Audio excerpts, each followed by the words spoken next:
Okay, I finally pulled the trigger on another Warbird. I just could not resist this.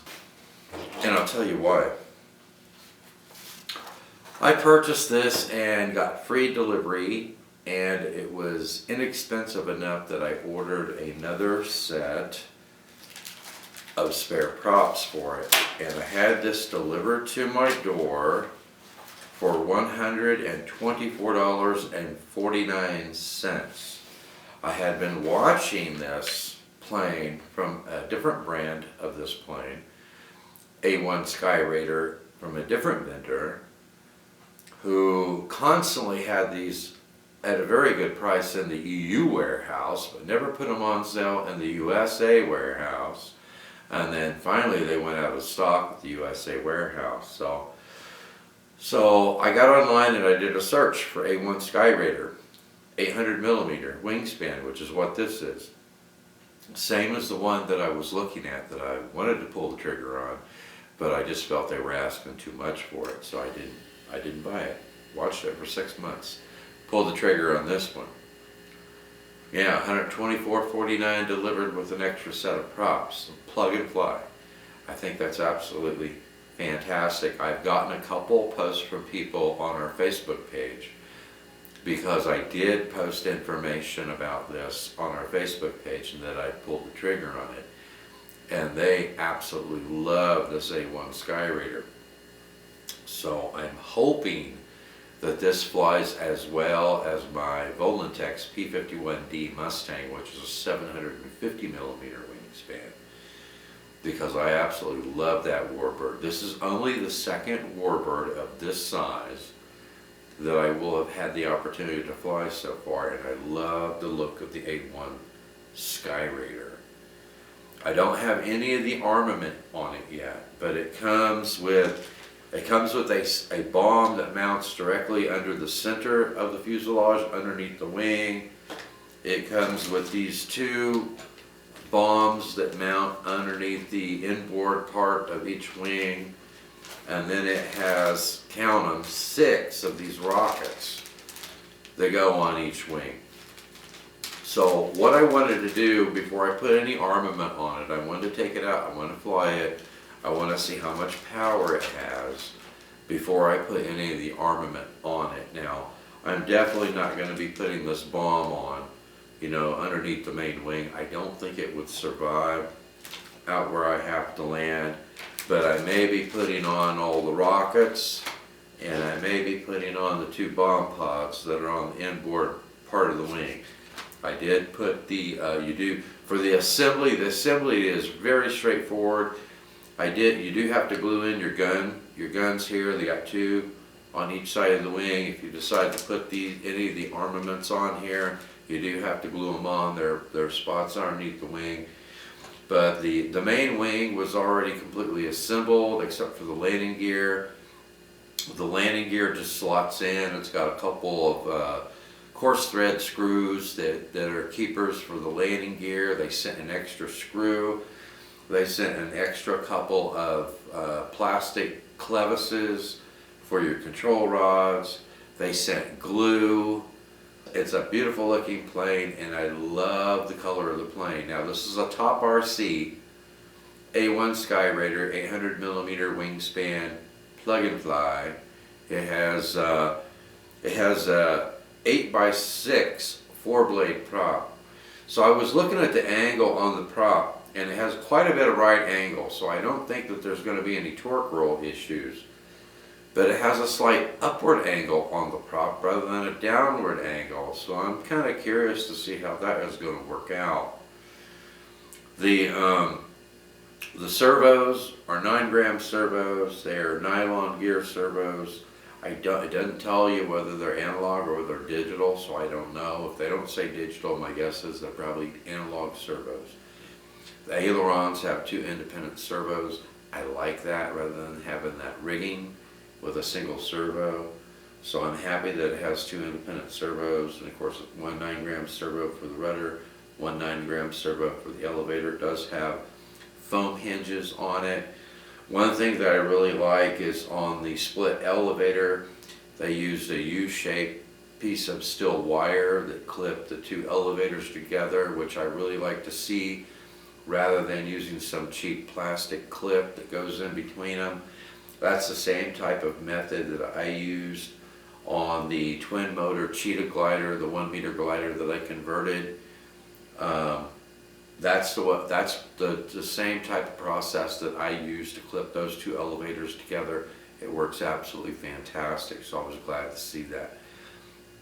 It seems like the quality of the build of the plane is really good.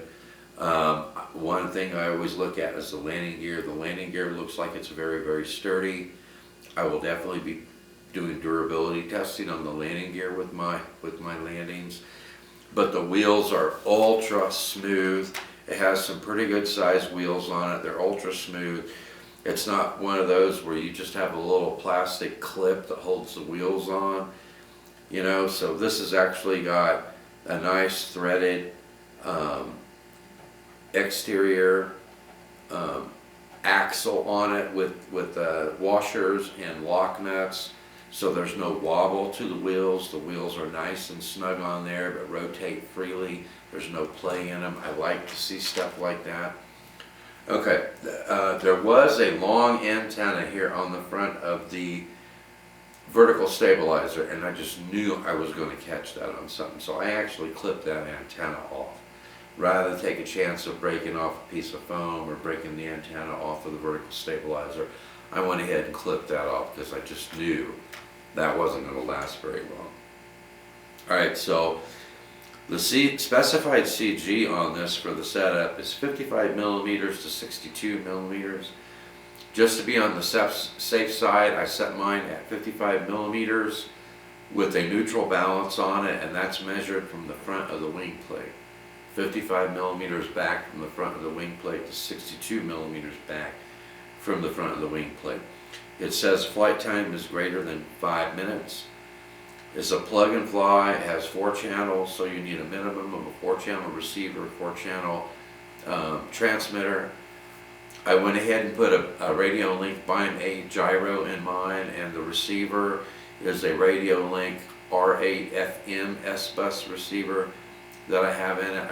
I love, you know how much I absolutely love the BIME-8 gyros if you watch my videos and review of that gyro.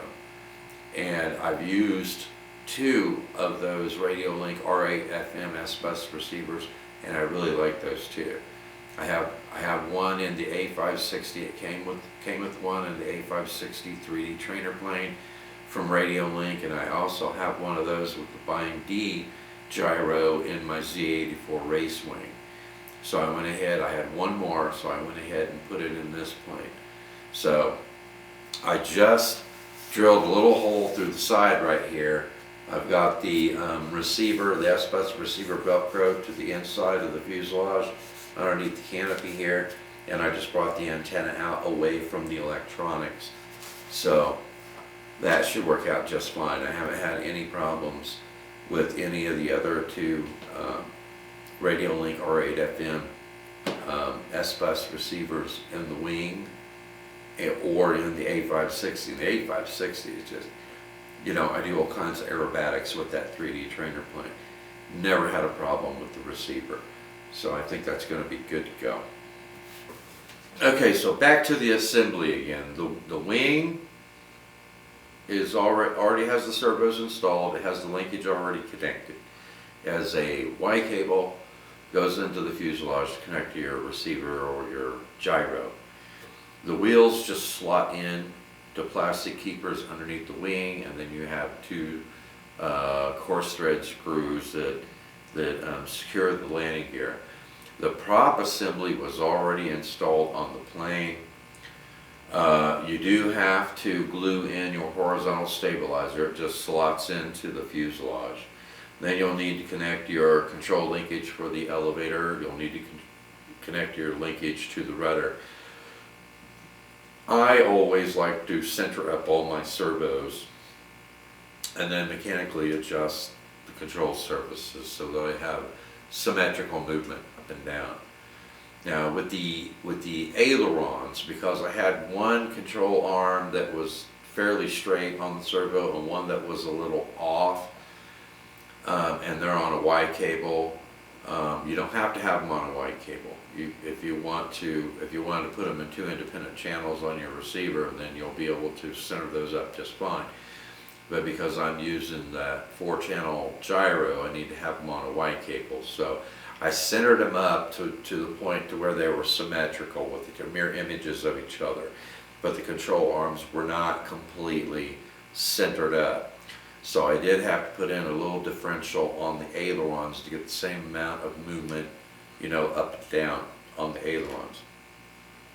The tail wheel is not attached to the rudder, which I like. So that the tail wheel is not putting pressure on the rudder and on the rudder hinges. So on the rudder servo, there are 2 control linkages. One goes to the tail wheel, one goes to the rudder. So after you center up your rudder servo and then mechanically adjust your rudder to center, also make sure you mechanically adjust your tail wheel to center. So that might take a couple of tries to get that right, at least it did for me. So I got my rudder all centered up. I got my tail wheel, well, it looked to me like centered up. And then I tightened everything down and I rolled it across the floor. And when I rolled it across the floor the first time, I had a little bit of a drift to the right. So then I loosened everything up and adjusted my tail wheel. And it took me a couple of times to get it exactly right, where when I rolled the plane across the floor, it stayed nice and straight. So just play around with that a little bit, and you'll get it set up so that your rudder's all squared up and your tail wheel's all squared up, and the plane will track well across when it rolls across the floor or across the ground. Okay, so it has plenty of room on the inside for your battery and your gyro and your receiver, and I'll just pull that out and show you now. I did glue in a little pedestal for the BMA gyro out of EPP foam and glued it to the plywood shelf in here. In order to get everything balanced at 55 millimeters, a neutral balance, I did have to push my 950 battery and my 800 milliamp hour battery pretty far forward to get a neutral balance at 55 millimeters.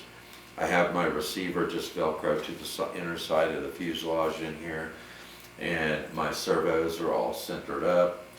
So this plane at this point in time is ready to launch in the air. I'm just waiting for weather. And all week this week it is going to be cold, it is going to be completely overcast, and it's going to be windy.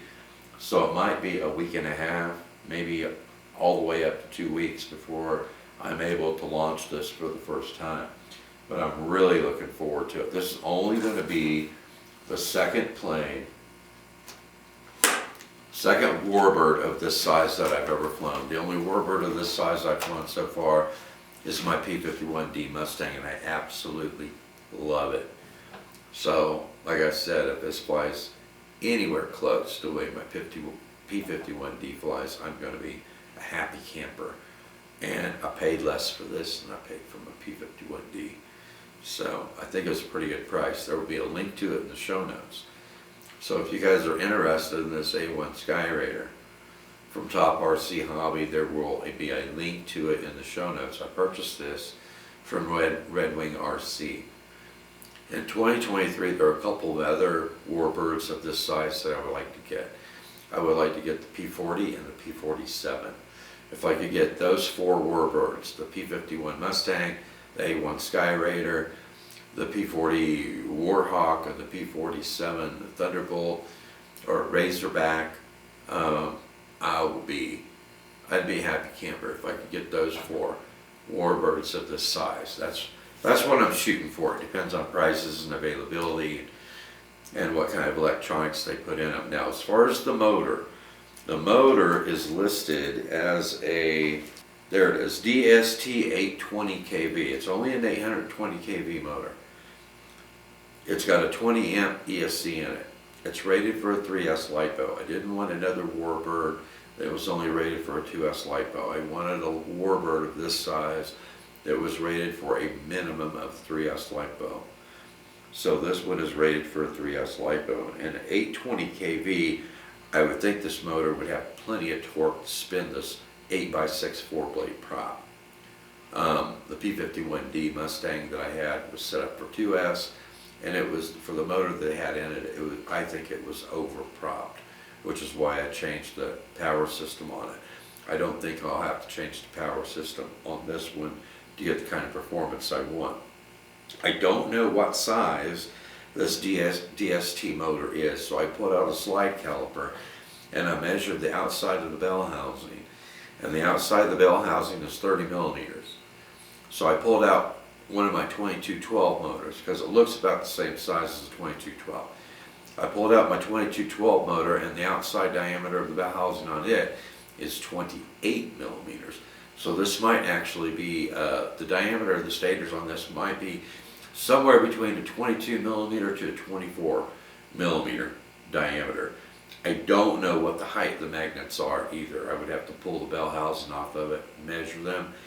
But my guess is this motor is somewhere between a 2212 to a 2412 motor that's spinning this 8x6 prop in an 820 kV. It should have quite a bit of torque. I did put a load meter on it with a fully charged 3S LiPo, and I ran it up. So at full throttle, this motor was pulling, motor and prop was pulling 14.1 amps at full throttle. At 50% throttle, it was pulling 7.8 amps. So it states you get greater than 5 minutes of flight time with the 800 milliamp hour 3S LiPo. I don't think you're going to get much over that, at least not the way I fly.